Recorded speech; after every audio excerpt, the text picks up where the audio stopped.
Hello there, a pleasure to be here today addressing our friends through the Computer Science Teachers Association, talking to you about the fascinating world of cybersecurity and helping youngsters discover this really, really amazing career path.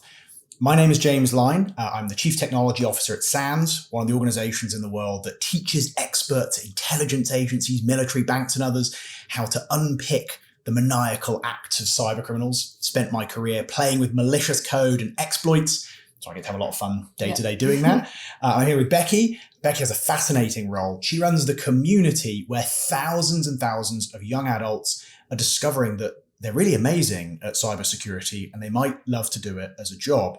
Spends a lot of time talking to teachers about cybersecurity and, of course, young adults discovering their passion. So great to be here to talk to you today. We just have a few slides and a little bit of a demonstration. Yeah, of course. Love a demonstration. What could possibly go wrong? So with that, let's start with our first topic of the day here. Why is cybersecurity so important? A little bit from me on the top here, and then know, Becky can kind of take over. I mean, for me, cybersecurity is a part of everything we do every day. Oh yeah. I mean, whether you're plugging in devices in your home, Internet of Things devices that control your fridge, that control your power, your aircon, your CCTV, whether you're trading online, accessing your bank, social media, all of it is a place where cybercriminals are trying to find ways to steal your money and your data. So this is probably one of the most important professions to the future security of, well, everything frankly. Yeah. And so it's kind of terrifying that most developed nations on Earth have a shortage of skilled cybersecurity practitioners. So why is cybersecurity so important? Well, it's pretty much everywhere, like you just said. It's from like our phones to our online banking. Like you've got things like your Ring doorbells now. It's all online. And like you said, everything now is online, which means that anything can be vulnerable. And especially kids nowadays, they're getting younger and younger and they're accessing things like social media. We forget that's a huge thing that can be like hacked. Your then data could then be stolen. And data essentially is the most valuable thing you'll ever have. Like it can be so important, whether that's like money, photos, like any data that's personal to you is so incredibly valuable that sometimes it can't be replaced.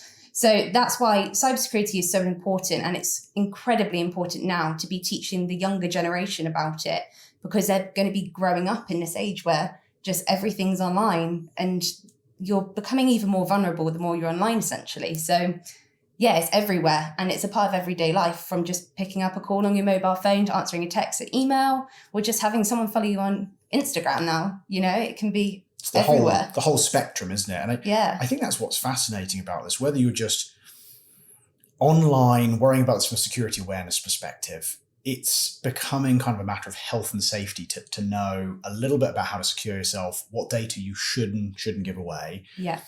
But also, our cities are becoming smart. Our power systems, our utilities, our future military domains. And we need creative problem solvers from the next generation to join this industry and help secure this stuff against, the bad guys. So it's pretty important in pretty much every domain of life. And as we've said, the other angle is there is a skills shortage here, which means highly paid jobs with vacancies, and a pretty fascinating area to work, I must admit myself, having, during my career, got the opportunity to hack a tank and a plane. The plane was on the ground. Okay. I kind of wish it was in the air, although once we found some of the flaws, I was really glad it wasn't in the air. So it's a fascinating field as well, which I know matters to teachers wanting to get kids to go on to things that are going to be entertaining as they're kind of working through their careers. So what are the best practices your students should follow? I mean, no pressure. Let's hit some best practices in a quick fire session here for our teachers. What do they need to know? I think the first one ultimately is some kind of knowing how to create strong passwords. Yep. That's an easy one, because it's so easy to see, like, you need a number and a special kind of character in a password. It's like, okay, I'll add an exclamation mark and a number at the end of it and a capital letter at the beginning. Password 2021 exclamation mark. Yeah, exactly. No one else uses that password. No. And when I found out, like, my brother's password once, and I was just like, what? And it's just so easy to think that it's not that important. And you think, like, no one will ever guess that because it's the name of my pet. But when you're going around putting photos of your pet on Instagram Yeah. and you know what year it is, then so understanding how to create a super strong password to protect your online identity and like that vulnerable data that I was talking about is so incredibly important, especially just to get students into that good practice for when they get older and they're going to be creating like accounts like bank accounts and things like that. Yeah, there's a lot of bad advice circulating. You'll see documents that say, oh, you must change your password, every month, and it must be 8 characters and not a word and completely random, but you must never store it anywhere. You must just memorize all these different passwords, which is nonsense. No one can do that. I mean, that's ridiculous. Yeah. So things like using password managers to remember passwords for you, using passphrases, words that are easy for you to remember, but hard for attackers to guess, are really powerful tidbits. Yeah. And we have some advice coming shortly on where you can find some resources here. So you don't have to scribble all of this down. We will kind of mention some of that stuff. So what about phishing attacks? I get some great ones. I'm constantly emailed by Nigerian bankers trying to give me money. Telephone. Oh, you constantly. Get called? Yeah. Have you been called by Windows? No, I haven't. I had a guy call me who said he was from Windows. Do you mean Microsoft? He's like, no, Windows. Actual Windows. I had him on the phone for 40 minutes to get through the whole thing. And he's like, I can't understand why it's not working. He's trying to get me to install remote access software. Oh, no. Yeah. And he's like, what kind of computer do you have? I'm like, oh, I have a typewriter. And you could just hear the muffled laughter. But people fall for this stuff. Oh, yeah, all the time. And it's actually quite alarming how many people actually do fall for it. And that's just a matter of educating people, isn't it? So that's why it's so important to educate students nowadays to be alert and on the lookout for these kind of things. Because, like we're talking about phishing on phones and emails, for example. Another phishing on social media is becoming so much more popular these days. Just being on the lookout for profiles that start following you that have follow 1,000 other profiles but only have 1 follower in return. Instant red flag. Yeah. And they've been widespread, even nation states using these tactics to change public sentiment. But there are some simple things you can do, right? So there's all kinds of technical advice, but one of the ones I really like, there's a scam that goes around where they email you and say, please pay this invoice to this address. If a person you didn't know came up to you in the office and was like, hey, can you pay this invoice, please? You'd be like, who is that guy? Yeah. But when it happens online, for some reason, our brains are like, oh, no, that's okay. Applying some of the sense we have in the physical world to the digital actually really helps. So if you get one of these emails from your bank asking you to do X, Y, Z, unless you are categorically sure, don't interact with the email, call them directly, out of band and validate that it really was them. It's just like if someone came up to you in an office, you'd ask a trusted coworker, you'd be like, hey, who is that guy? And they'd be like, oh, that's the CEO. You should actually pay the invoice. Or they'd be like, I have no idea. He's a random person that walked in here. Yeah. So you can use this mental model if you stop and pause and think about it. Yeah, 100%. And one trick that I like to do with phone calls as well is if I have a random phone call, turn up on my phone, I'll always leave it and then Google the number after. Oh, that's because 9 out of 10 times it does tell you who it's coming from. But because phishing phone calls are all over the place at the moment, they're so common. 9 out of 10 times when a number calls me that I don't have in my phone already, it's a phishing phone call. Yeah. And just a quick Google sometimes gives you the easy answer as to what it is. Yeah.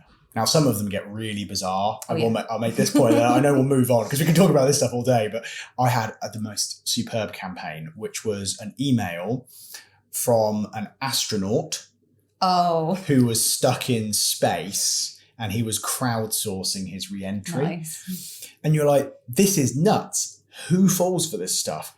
But it's actually a brilliant tactic because it finds people who are more predisposed towards maybe not thinking these things through, maybe a dash more gullible. It finds people who maybe, caught at the wrong moment. Maybe they've had a few too many beverages before they make their decision. And that's really valuable and pro tip, if you are giving a presentation, don't press the stop recording button in the middle of the talk. So anyway, as I was saying, it's really valuable in enabling the cyber criminals to find people who might be a little more predisposed to clicking something. And that's helpful because they don't want to deal with a bunch of people who are more cynical. So it's kind of a targeting mechanism to send ridiculous campaigns. So it is important we teach these cybersecurity awareness basics and stay on top of the latest tactics that cyber criminals are using here, of course. Yeah, for sure. So CyberStart, learning about cybersecurity and cybersecurity awareness. I want to tell you a very brief story here, and then I'm going to hand over to Becky to share some experiences of watching students do this stuff. A number of years ago, we were asked by this organization, it was a government organization, who were putting together a camp for 600 students over the summer holidays. That's right, they were going to drag students off the summer holidays, not of their own volition, put them in a room and lecture to them at cybersecurity. So they did, and they lectured at them. And at the end of the week, it turns out that people were less interested in a career in cybersecurity than at the beginning. I'm so surprised. Yeah, well. So we were asked how we might improve this, because this is an area, as we said, with a skills gap. We need more kids to discover this passion for cybersecurity, this fascinating area. So we built a game that let kids find out what it's like to be a cybersecurity pro without all the connotations. It moved past the issues that young women were like, oh, I'm not going to the computer club, right? That's nerdy stuff. It moved past the kind of idea of, oh, you have to be a developer, or love coding to be good at that. Moved past the idea that cybersecurity is one thing into enabling people to try their hand at it in a game with a fun narrative. So they took on the role of a cyber protection agent, thwarting criminal gangs. I love the bit where they try and stop the gang from stealing all the trees in Norway, personal favourite, which obviously some cyber criminal gang is going to do at some point. Obviously. And it just had this magical effect of removing the barriers from people feeling like they were being lectured to on something before they knew it was interesting. Let them discover this passion. And that's where CyberStart was born, a resource that you can now use in your classrooms, which we'll tell you how to do shortly, to help your students kind of connect with this area. So Becky, you've seen a lot of teachers use this stuff. Some of the key traits that are going to help people out here with CyberStart. Yeah, so I've worked in schools for so many years, and I know the struggle that teachers have trying to teach cybersecurity. I've had teachers come up to me being like, how do I do this? Or how do I build this kind of station so kids can learn this? So they want to learn on how do I put Python on all the computers in the IT suite? And it's like, it doesn't have to be like that. And with CyberStart, that's kind of like how we've combated it and made it such a fun, immersive game for kids to learn and actually enjoy learning about cybersecurity. So it's over 200 challenges in CyberStart where they get to learn all kinds of different cybersecurity subjects, things like coding, programming on Python and things. And the great thing is that they don't have to have any experience with it whatsoever. They can go in as complete novices, can't they? Starts basic, ratchet, or it gets to some hard stuff. Oh yeah, there's stuff in there that I can't do. There's some stuff in there that industry professionals do. So I mean, they might do a little bit, love it, and be like, that was really interesting. Cybersecurity is not for me, but I learned some tech skills. Yeah. Or they might be like, wow, I love forensics. I had no idea, and spend hundreds of hours, solving the equivalent of a kind of police forensic case. PG-13, of course. See, I'd have loved that when I was younger. I think I would have definitely loved to have gone into forensics if I had the chance to learn about it when I was in school. But that's the great thing about CyberStart is that you have so many different subjects that you don't have, your students don't have to love all of it. They can love programming on Python, for example. Yeah. They can then look into going to that, or forensics, like you said. It's such a plethora of different subjects and things that the majority of the time kids will come out with some kind of new talent that they've uncovered. Some new talent, some valuable skill. And it is fascinating watching some of the stereotypes play out. How the girls kind of drive into some of the more structured areas and they kind of build their plan, they do their homework, they learn methodically, and the boys are like, just off the rails. But it kind of works in both cases. So what I think is the most exciting part for me here is you don't have to be an expert. Your job is to get a bunch of kids to try something. It's a game, it's fun, they'll learn something, they may discover a passion that leads on to a lifelong career. And don't worry, you don't have to read the textbook one page ahead to answer the questions. everything that you need is in it already, so they can find the answers, self-solve the challenges. You just need to facilitate a club and help them connect with a passion. You don't need some kind of like supercomputer to run it either. No, that's right. Go online and access CyberStart there. Yeah, you can play so much of it with just a web browser, but there are more advanced options available for students that are doing really well. So let's take a moment and just have a little look at some CyberStart. So this is the CyberStart platform. I have not got a very exciting agent profile. You can, of course, go in and customize your character and your name, but I'm going to stay as generic. It's really catchy, isn't it? And there's lots of different types of bases here that your students can access, specializing in different areas. I'm going to go to the intern base and the easy level. There's a narrative they can read about the gangs and what they're up to.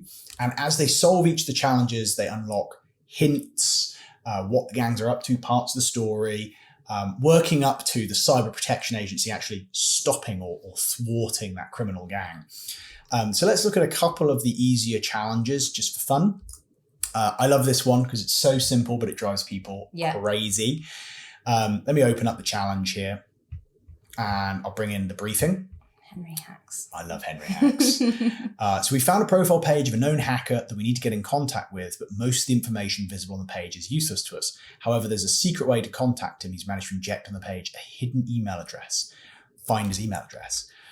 I mean, people do all kinds of crazy backflips, viewing the source code, etc. What I love is you could just do this. It's like magic, isn't it? It's like, white text. Now, not super technical, not challenging, but it hooks kind of young adults into solving problems. And there's information beyond what you might necessarily see in a browser. Yeah. Some will end up, using things like the browser developer tools to find this. And of course, there's a field manual where they can get lectures on how to solve this stuff, including walkthroughs of most of the early challenges, so you don't need to help them. So I've got it seems rude not to, let's just grab this. There we go. Yeah, that's a great thing about it, especially with the field manual, is that you don't have to be a specific cybersecurity teacher to teach this, do you? That's right. We've had career retraining teachers, career pathway teachers. We've had, French teachers, all manner of different types of teachers. I've done English teachers as well. Languages teach. Actually, languages really works because a lot of the syntax and how you learn the stuff kind of translates quite elegantly. Yeah. Let's have a look at one other challenge here, just for fun. Let's go to this one. Lazy locked login. I like this one. This one trips people up, this one here. This is the Uber Fridge 1000, technician access only. Can't click enter. If you inspect this little enter button here, this is kind of fun. There's a little developer note. This will be disabled if patient access from the technician's laptop, and there's this disabled thing. And what's great is if you just delete it, then the button becomes enabled. You can click it, but it teaches at an early stage the idea of client-side code, that this is an area of low security versus high security on the server side. It's an introduction to languages and HTML without needing to have a lot of syntax understanding. And it's amazing watching kids piece it together. They'll make their way through this, and by the end of it, ideas like SQL injection, command injection, cross-site scripting, complex logic flaws kind of iteratively build up to the point where they can solve them. Yeah. They just have no fear. They just click stuff until it works. And it's so nice to see them light up when they complete a challenge as well. It's so motivating in itself. And you don't get that from a book or from just speaking to them, do you? Just seeing them light up as soon as they've unlocked that drawer in their head. That's what my teacher always used to say. It's like unlocking a drawer when you finally used to get something. It just makes it so much more. It is fun. I've been addicted. There's been many a nights when I've sat there been playing CyberStart. It's the book is useful. The course and structured study is useful once they know it's interesting. Yeah. Once you've discovered the passion, it's great. But in the first place, you need to connect with it and understand why this is a fascinating field, and that's what this enables you to do. Hundreds of hours of content, something for everyone. Actually, a lot of teachers quite like playing it too. Oh yeah, you can play along with them. Like it doesn't have to be just for the students. You can actually track how your students are doing with the groups feature as well, which is really cool. Very neat. Yep. You can create a group. There's a walkthrough on the site on how to do that. And you can actually see how many challenges your students have done recently. You can spot the ones that are struggling, the ones that are doing amazingly, give them a bit of help, give them a bit of encouragement. So it's quite the learning platform and quite the base of content. But what's really wonderful here says something for everyone. Some will do a couple of levels. That was interesting, not for me. Others will find this is what they want to do with their lives. And if I may share one little tidbit here for you. We ran a program in the UK over the last 4 years that saw us get to over 175,000 kids having a go at CyberStart game and playing a bit of cybersecurity. We found several thousand of these kids that were, they're amazing. They're kind of now moving into industry. They're getting job placements, doing their first roles. And having talked to a few of them, there's this universal thing they say, which is, I didn't think I'd be any good at that. I didn't know it was a job or a career path. I played this and it's the thing that I now want to do with my life, which is an amazing outcome for the students. And hats off to the nearly 7,000 teachers in that program who started clubs, brought students together and helped them, have a go at this. So a really wonderful outcome. But of course, in America, we have the CyberStart America program, which provides free access to CyberStart and also has a bunch of wonderful outcomes for students as well. So tell us more about CSA. So CyberStart America is absolutely free for all eligible students to register. So head on over to the CyberStart America website to go and have a look at our eligibility criteria. Get your students registered now because they can register now. Registration is open, ready for the program to go live on October the 27th, I believe. It's all free. And this is like your lessons sorted. Like there's no lesson planning needed with this. And there's some amazing opportunities for your students by participating in CyberStart America. It's essentially paving the way for your students to possibly go into cybersecurity. Like you said, there's a huge gap there. There's so many in-demand jobs in the cybersecurity realm. And so with CyberStart America, they can earn things like badges and they're going to you can build a portfolio of skills that they wouldn't have essentially had before participating in CyberStart America and playing CyberStart. And they can qualify for scholarships as well, which is an amazing opportunity that some of them wouldn't be able to have without participating in CyberStart America. So it's free and it's fun, and just get your students to go and have a go. You might find that they absolutely love it and become addicted. I still love that one of the top search terms for CyberStart America last year, we had about 30,000 kids participating in this first intake was, is CyberStart America really free? And yes, it really actually is. So let's recap. Whether you are planning on teaching some cybersecurity content and you want to use it in your classroom to provide labs and learning content and videos, great. Get your kids signed up. Maybe you're not in the cybersecurity area, you're in broader, computer science, or you have teachers near you who are running clubs just broadly associated with tech. That's superb. You can be a facilitator, get kids to have a go. They can play a little or they can play a lot, but they may discover a passion and show themselves to be phenomenal that can lead on to these wonderful opportunities that Becky's describing, or just enrich their existing interest in computer science.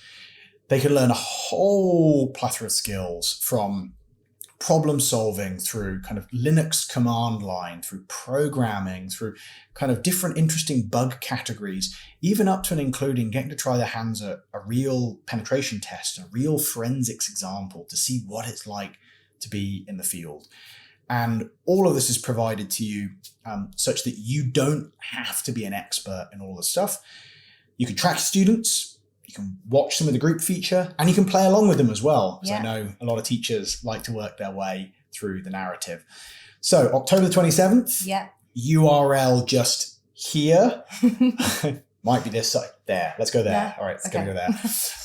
And you can find more information about the program. You can get in touch with the program team if you're curious about the eligibility criteria or have other questions. And with that, Really hope you enjoyed listening to us about cybersecurity, CyberStart America. Hugely appreciative of the work that you do. Computer science is an incredibly important discipline for the future of economic stability, all our technological innovations, and for keeping hackers out of systems at the end of the day. Help us find lots of kids and connect them with a passion for this new stuff and have them solve a few fun challenges on the way. So hope to see you in the program soon. Thanks for listening and enjoy the rest of the program. Cheerio. Thank you.